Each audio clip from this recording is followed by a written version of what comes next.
All right, next up is our Curtin Call with Alisha.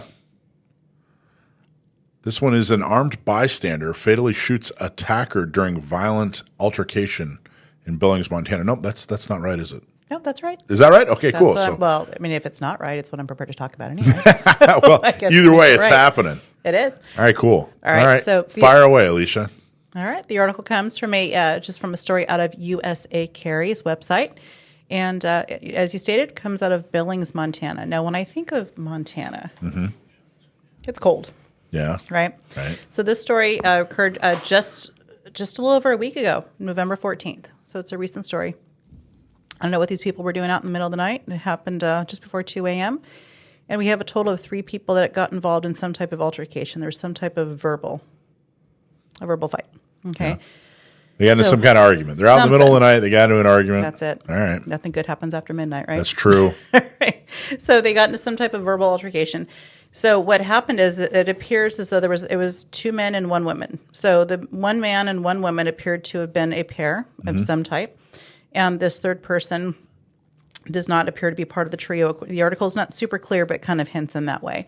So what happens is there's this verbal altercation, some type of fight, and it goes from being a verbal to a shooting.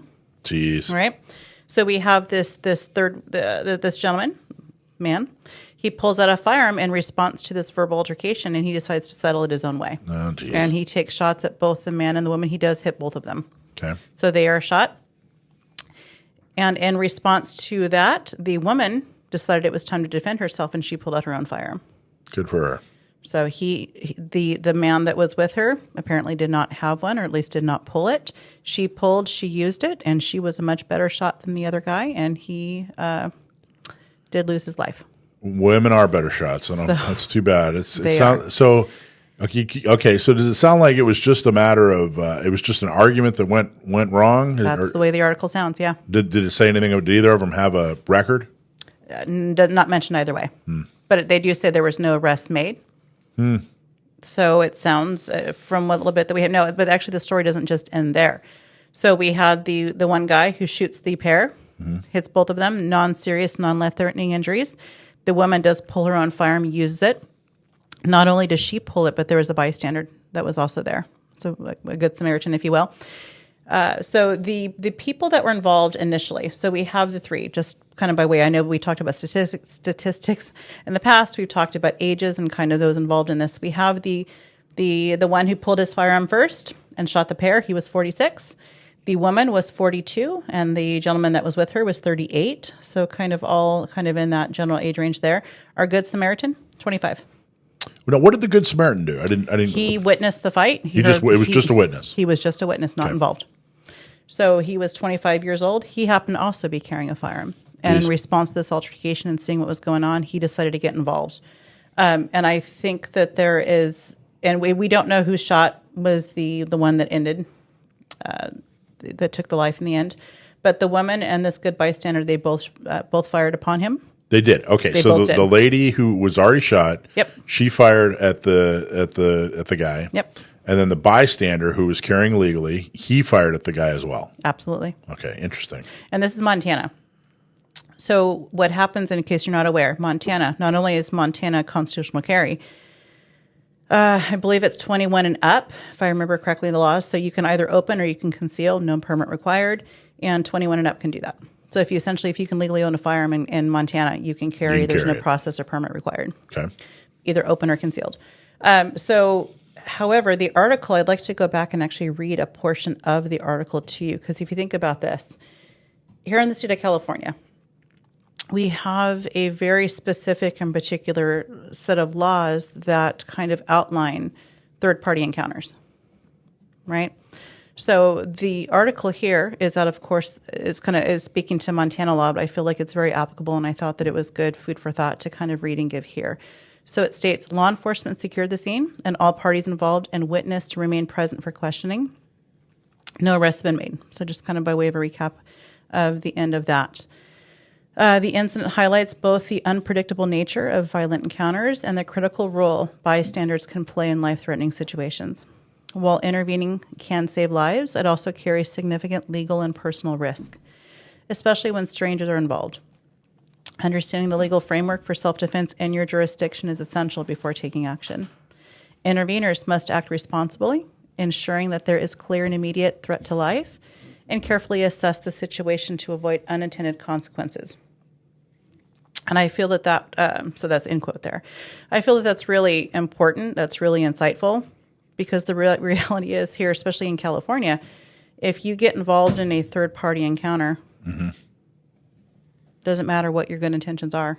Right. Doesn't matter what information you didn't know because you didn't have time to learn all the facts. Right. You're going to be held responsible. If you defend the person that started the problem, right, you can have some legal issues. So this, it sounds like this witness did everything okay. He did. But it could have so easily, like, we don't know. Maybe the guy that he shot was actually defending his own life. Right. Maybe he was the it's such a difficult situation. Yeah. Because the hard part, the reality is, if you don't have all the facts, and the truth is, in most situations, you're not going to have time to get to know what the whole history is, what happened, who started it, who said what to who was the instigator, right? Yeah. Who escalated it, and that can make a difference, especially here in California, where our self-defense laws are a little bit different than Montana. And I think the biggest lesson here is carry that firearm. Well, but it just wasn't worth it. Whatever they were arguing about. Yeah, it was a verbal altercation. Yeah. Whoever, whether, I don't know, jaywalking, or they just started mouthing off to each other. Don't know. And it escalated to this. Right. It just wasn't worth it. Just walk away. Absolutely.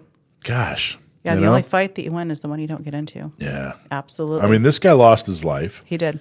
Over a verbal altercation, some type of fight. Yeah, a verbal fight. And you have a woman and a bystander, and they don't know who, but they both shot a guy who died. They got to live with that for the rest of their life. Right. It's very, very good that they were able to defend themselves. It's very, very good that they survived.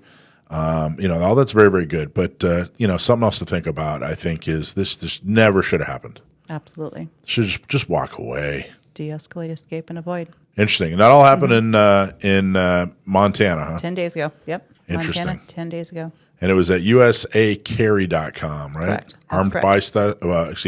Armed bystander fatally shoots attacker during violent altercation in Billings, Montana. That's very interesting. All right, cool.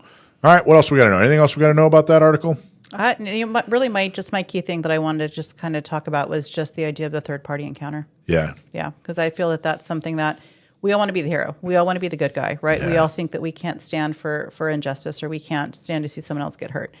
And by no means am I saying you can't or that you shouldn't. Yeah. Just understand the law and be careful. Exactly. Step up by all means, but make sure that you're doing the right thing to the right person. Right. Because it comes down to your own freedom and your family and just your life and your freedom and your money. Really is what it can come down to. Because if you defend the wrong person in the eyes of the law, it doesn't matter what your intentions are. There you go. That's it. Curtin Call with Alisha Curtin, where we talk about defensive gun uses and bring some interesting situations to you each and every week.